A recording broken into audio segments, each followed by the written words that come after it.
I guess this is why some of the prayers that we pray don't actually work. I guess because it's fundamentally something that has I've been thinking a lot about largely is that most people pray and they're prayerful. True, I'm not saying prayer is not important. Prayer is a prerequisite.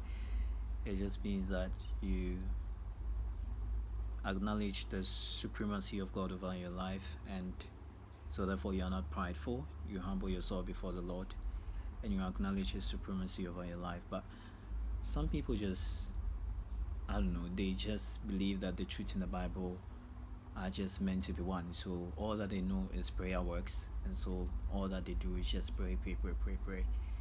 And one thing that I found out is that you can pray all you want, but then there will be bankruptcy of results in your life. And what I mean by results is that you're not going to have influence, you're not going to be influential. I mean, the wealthiest people in the world, some of them don't even believe in Yahweh.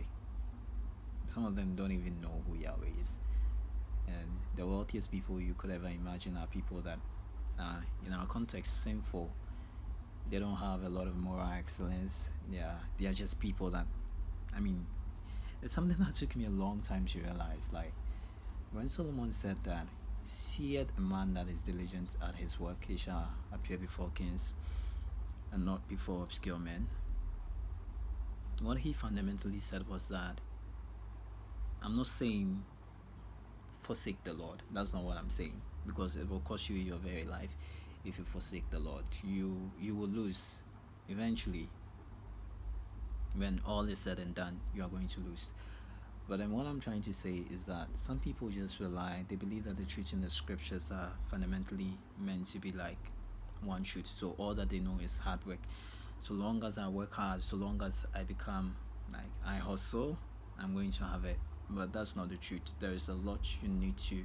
The truth in the Bible are meant to complement each other. So there is prayer, there is hard work, there is diligence, there is excellence, there is competence. These are truths, they work hand in hand. But someone just believe that prayer alone, all that I'll do is just sit down and I'll pray and I'm going to have the result. No, you're not going to have the result if all you do is just pray. Prayer has to be backed with faith. Faith without works is in vain. So you put in the work and then you pray and then you leave, you do your part, you leave the part that you can't do to Yahweh. As simple as that. A diligent man will have plenty to eat, says Solomon in Proverbs. He never mentioned a sinful man. He never mentioned a righteous man. He just said a diligent man will have plenty to eat. And so that answers my question why there are so many prayerful people. They really pray. You see them praying for hours and hours, and yet there is bankruptcy of results in their life in terms of finances, in terms of influence, in terms of wealth, in terms of impact. Like they do pray, but then there is bankruptcy of these things in their life. And then yet there are people that are sinful, they are not morally upright, they don't have moral character or excellence. They drink, they smoke, they're on drugs, and yet these kids are like driving cars that the people that we believe are believers could work on the entirety of our life. We can never afford those kind of cars.